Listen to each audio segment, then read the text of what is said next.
Good morning everyone, welcome back to my channel. আমি মিমি, আর আমার চ্যানেলে তোমাদের সকলকে স্বাগত।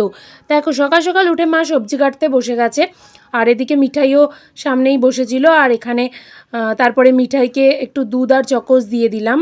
বলি না, ও রোজ এক জিনিস খেতে ইচ্ছা করে না, তাই একটু পরিবর্তন করেই দিই।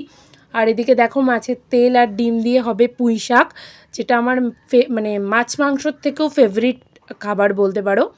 আর এই ধরনের রান্না হলে জানো তো, আমি ভাত কম খাই, শুধু শুধু খেতে আমার বেশি ভালো লাগে। আর তারপরে দেখো, জল ঢালা ভাত, একটু পেঁয়াজ লঙ্কা আর আলু ভাজা দিয়ে ব্রেকফাস্টটা করে নিলাম। তারপর দেখো, এটাও রেডি হয়ে গেছে, আর চিংড়ি মাছের মশলাটাকেও রেডি করে নিয়েছি। তারপর দেখো, পুঁই শাকটা তৈরি হয়ে গেছে, একদম ফাইনাল।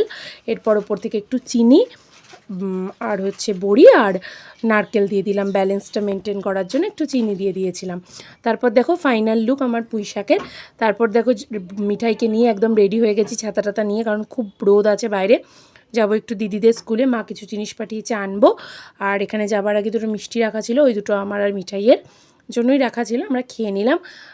আর এদিকে দেখো, আমাদের মোটরের পাইপটা ফেটে গেছিলো, সেই জন্য কাকুরা চলে এসছে, ওটাকে সারাই করতে হবে, না হলে মোটর চালানো যাচ্ছে না, সমস্ত জল পড়ে যাচ্ছে।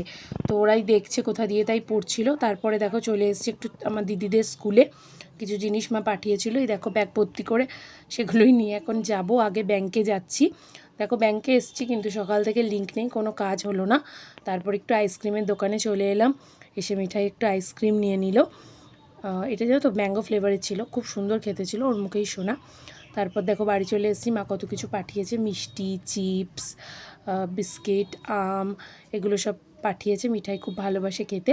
তারপর দেখো, থালা সাজিয়ে একদম লাঞ্চ করতে বসে গেছি।